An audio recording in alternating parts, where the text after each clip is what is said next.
Agora sim, bom dia, Zé Álvaro, seja muito bem-vindo de retorno a essa coluna, e agora num formato diferente, né, José? É verdade. Obrigado, Evânia. Estou muito contente de estar aqui contigo de novo, e nesse formato diferente. Vamos ver se dá certo, né? Vai dar. Espero que vocês não me cassem um mandato aí em pouco tempo.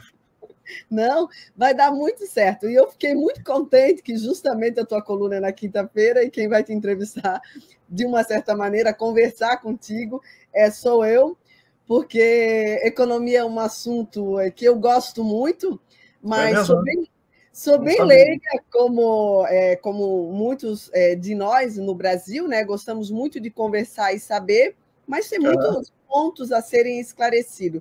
E hoje, Zé Álvaro, tu trouxestes um assunto aqui para a gente discutir, que é bem interessante, porque está bem na atualidade, que foram as medidas do Donald Trump, mas que a gente vai pegar lá esse gancho para discutir um pouco o que ela afeta para a gente aqui no Brasil. Então, já vou começando para dar uma introdução aí na nossa conversa, e eu vou te perguntando assim que as minhas dúvidas forem surgindo, e também a nossa audiência, porque a nossa audiência vai estar aqui com a gente. Se eles tiverem uma questão e tal, vão jogar ali, e eu vou estar vendo aqui os comentários e jogando as questões para ti.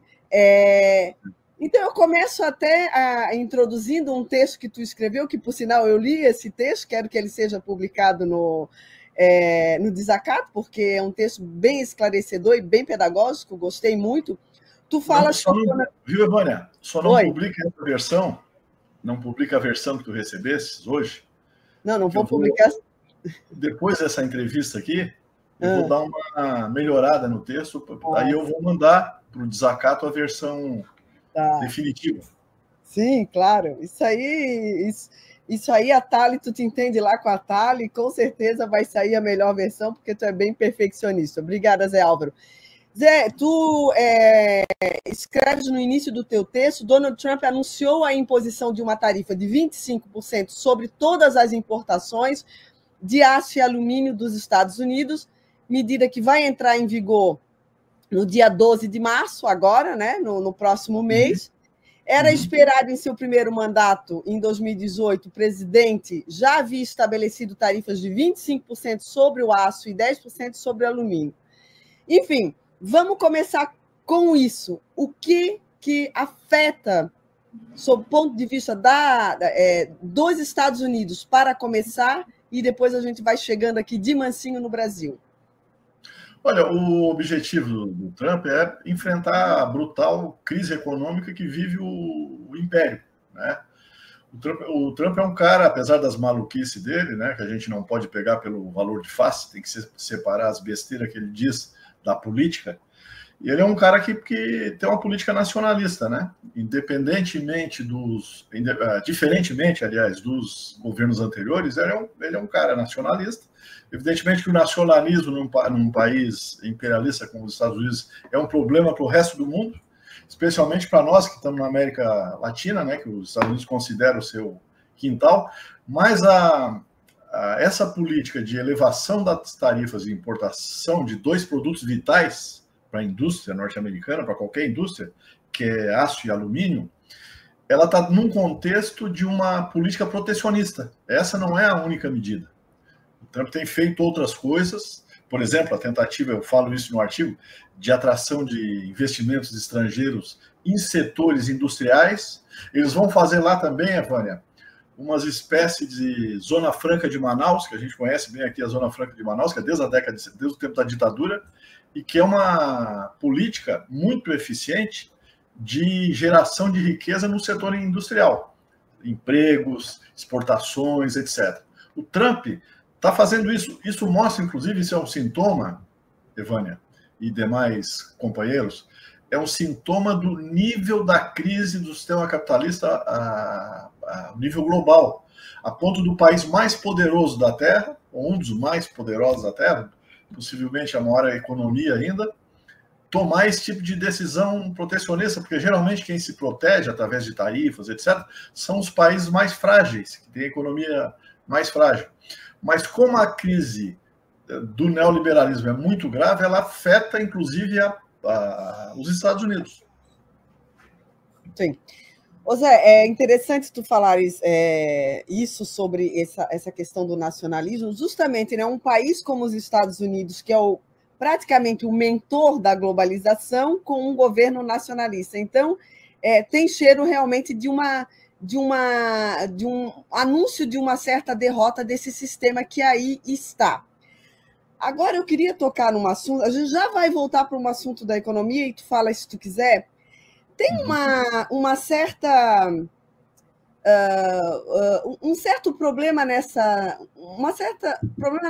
lógica aí do Trump, que ele faz uma política de expulsão dos imigrantes, né, versus fomentação da indústria. Quem é que vai trabalhar nessas indústrias?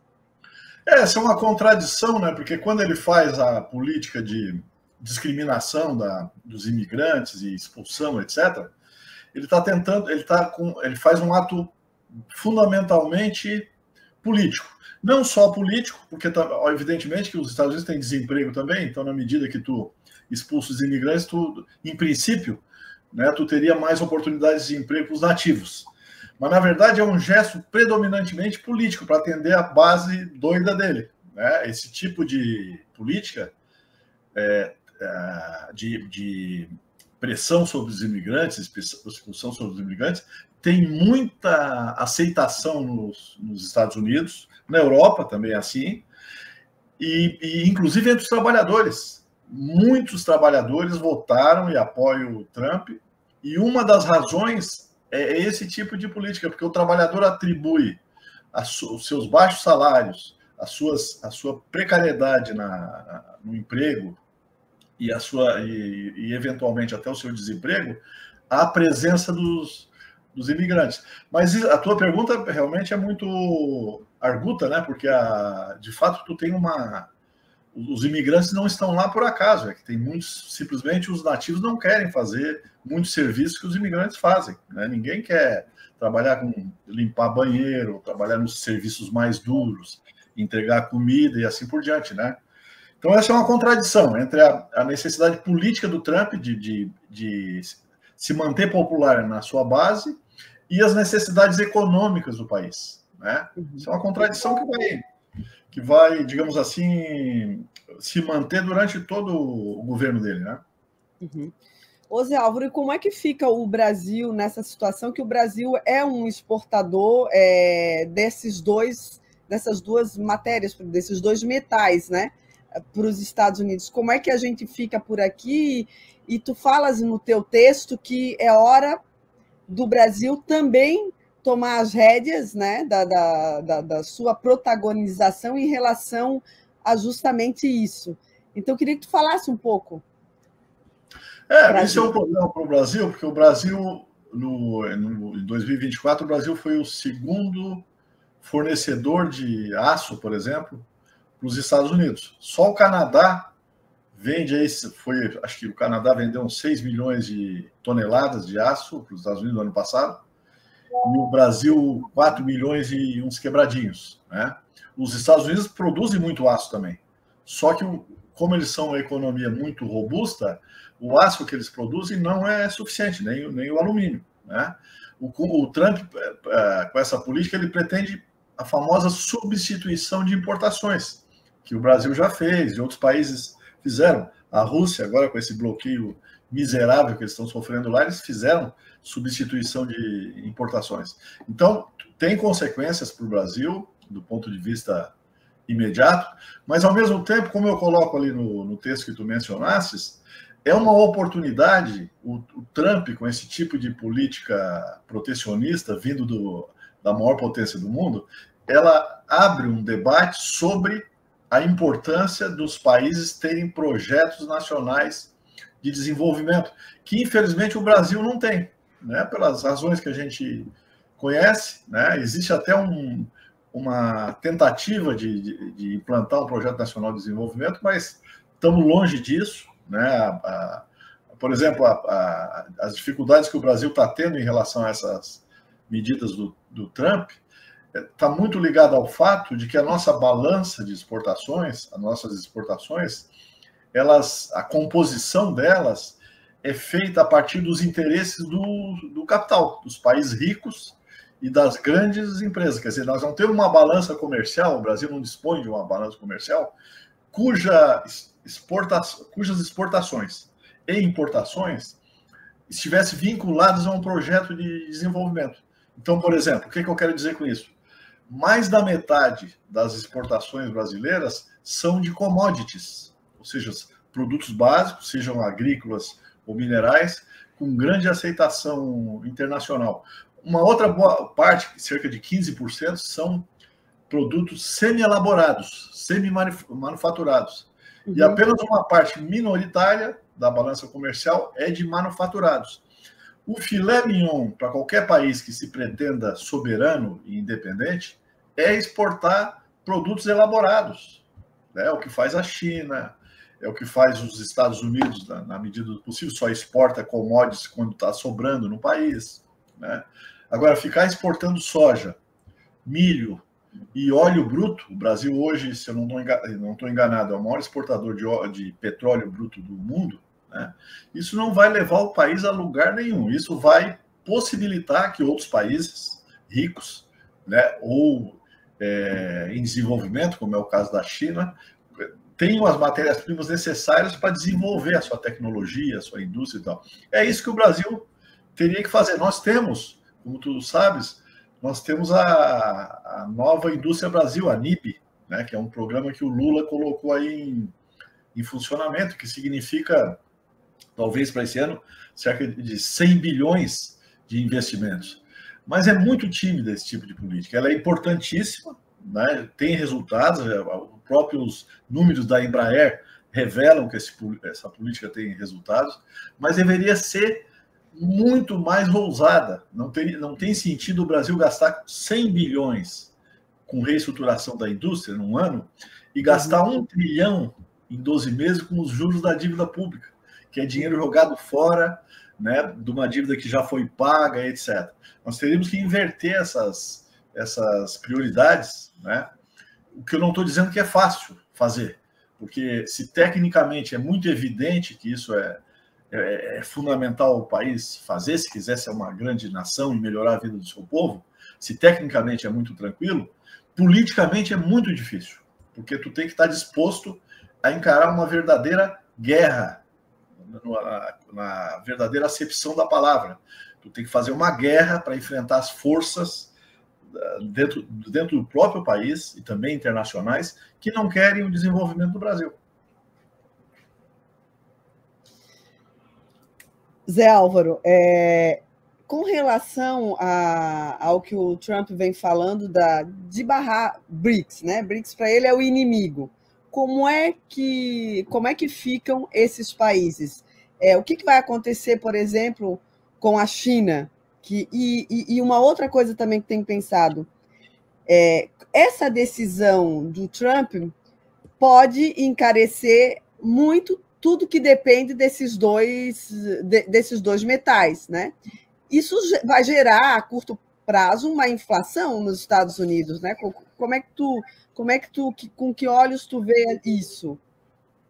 Esse é um problema, de fato, tem sido apontado pelos críticos, né, da decisão do Trump, dentro dos próprios Estados Unidos, como um dos problemas, né, o encarecimento de preços ao consumidor, né, aumento da inflação, e também o encarecimento do custo da indústria em geral, porque esses produtos são insumos de muitos outros produtos, evidentemente, né, que, aliás, é um problema, né, o Brasil ficar exportando ferro e exportando aço, que nesse caso é semi-elaborado, podia manter o aço aqui dentro e produzir bens finais, né, com muito maior valor agregado e tudo mais.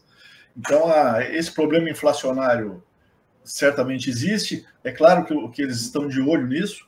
Quem fez elaborou esse tipo de proposta sabe que esse risco é muito grande, mas eles fazem um cálculo de custo-benefício. O que esse tipo de investimento, o que ele vai significar em termos de inflação versus geração de emprego e independência nacional e assim por diante. Tá? Quanto aos BRICS e quanto à situação da China, acho que a China, né, o país que, nesse caso aí, está mais tranquilo do que Todos, apesar de que ela, no ano passado, por exemplo, ela forneceu 2/3 do aço que os Estados Unidos importaram. 1 trilhão melhor dizendo, 1 bilhão de toneladas, né? Que é um negócio absurdo, é 2/3 de tudo que os Estados Unidos importou de aço no ano passado.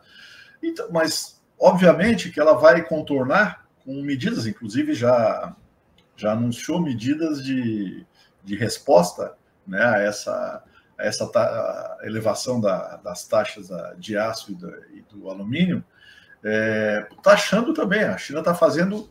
A China, que tem um projeto nacional de desenvolvimento, ela está fazendo o correto, né? Ela está reforçando o seu projeto de crescimento, que é extremamente bem sucedido, e é baseado em muitas coisas, mas uma delas, central, é a ênfase na indústria, né?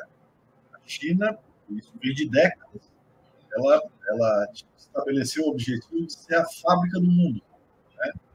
E hoje, a China é a fábrica do mundo, né? E a segunda fábrica é a Ásia de uma forma geral. Se a gente olha os 10 maiores vendedores de aço e alumínio dos Estados Unidos, a gente vê ali o seguinte: são BRICS, né? São BRICS, tirando o Canadá e a Coreia do Sul, etc. O restante são BRICS. E um destaque para a China, evidentemente, que leva metade de tudo, né, sozinha, e também os asiáticos, porque a China, além de ter se desenvolvido, ela criou um sistema, né, próximo na Ásia que aumenta dramaticamente a sua capacidade de atender essa necessidade de produtos industriais no mundo. Esse é um projeto da China. Não quer dizer que a China seja um país imperialista, né? De forma nenhuma, eu não acho isso. Eles têm um projeto, né? Fazem parceria com todos os países, mas preservando seus interesses. Imagina se a China, com 1,4 bilhão de habitantes, não preservasse os seus interesses. Resta aos outros países terem seus projetos nacionais também, né? Eu não tenho dúvida nenhuma que as parcerias com a China são vantajosas para o Brasil também, não há dúvida disso, porque essa é a política deles, né? Não é uma política de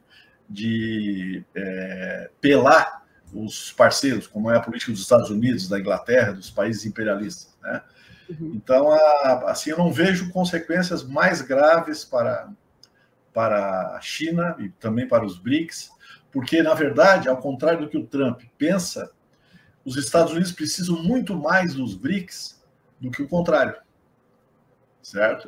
É perfeitamente o Brasil se tornar independente dos Estados Unidos, perfeitamente possível do ponto de vista econômico, mas a recíproca, assim, pensando em BRICS, não é verdadeira. Ou seja, os Estados Unidos precisam desesperadamente extrair riqueza do mundo todo. É por isso que eles vão continuar, apesar de ser um cara diferente, não é exatamente digamos, o Partido Democrata, né, que é muito mais imperialista, que, por exemplo, deu um golpe no Brasil durante o governo Obama, né? Uhum. Não é exatamente isso, mas a política imperialista dos Estados Unidos vai continuar. E, inclusive, nesse sentido, viu, Evandro, só para concluir, o Trump é um cara que atrapalha isso. Tá? É um cara que atrapalha, porque ele não é exatamente o cara do Estado profundo norte-americano. Ele é por exemplo, esse negócio de nacionalismo, né? Esse negócio de querer recuperar a indústria. Isso não interessa para o sistema financeiro internacional que domina praticamente todos os governos norte-americanos. Ele não era o cara do chamado Deep State. Que bom, Zé Álvaro. Gosto muito de te ouvir falando isso. Fico super otimista. Super otimista. Acho que a nossa audiência também. Acho que a gente está no final dessa coluna, Zé Álvaro, mas a Rosângela deixou uma pergunta aqui e eu queria fazê-la, se tu puder responder em breves palavras, que eu acho meio impossível, porque é um assunto bem importante também, mas fica aí pelo menos a pergunta e se tu puderes dizer alguma coisa. Lá vai. Severas sanções econômicas impostas pelos Estados Unidos fizeram a economia venezuelana recuar mais de 60% do PIB entre 2013 e 2023. Como no último ano a Venezuela voltou a crescer 14,5%, o melhor desempenho na América do Sul? Esse crescimento foi em 2 anos, tá? Foi no ano passado e no ano retrasado. É o melhor crescimento da América do Sul. Faz 3 anos que a Venezuela vem retomando o seu PIB. O que aconteceu na Venezuela foi praticamente uma situação de guerra. Nem a União Soviética, na Segunda Guerra Mundial, perdeu 60% do PIB. É um negócio inacreditável, que a maldade, a crueldade que os caras fizeram com a Venezuela. Né? Venezuela, a partir de 2020, mais ou menos, eles tomaram uma série de medidas do ponto de vista do câmbio, do ponto de vista, inclusive, de acordos com algumas empresas estrangeiras para a exploração do petróleo. E terceiro aspecto, um processo de substituição de importações. A Venezuela já não é aquele país que importa tudo o que precisa. Tudo, seja industrial, seja agrícola. Tá? Já está produzindo alimentos, etc. Então, se der tudo certo, a Venezuela vai voltar a crescer regularmente e vai resolver uma maldição, está resolvendo uma maldição, que é a dependência absoluta do petróleo. O petróleo é maravilhoso, pode ser uma alavanca de desenvolvimento incrível, como a gente vê em muitos países, o caso da Rússia é um deles, mas só que tem que ser usado com inteligência, tu não pode depender exclusivamente do petróleo e importar todo o resto, porque senão a hora que o imperialismo fecha a torneirinha, como fizeram, né, fecha a torneira do comércio, etc., o país afunda. Mas, felizmente, o Maduro e companhia está superando essas grandes dificuldades aí, o povo venezuelano vai vencer mais uma vez, está vencendo já. Zé, então agora a gente terminou, na quinta-feira a gente está aí de volta com outro assunto, muito bom, acho que tu esclarecesse muitos pontos aí, e com um tom otimista que eu gosto bastante do Zé Álvaro, às vezes ele é pessimista, mas faz muito bem para a gente esse teu otimismo. Obrigada, Zé Álvaro. Eu que agradeço. Um abração para vocês aí.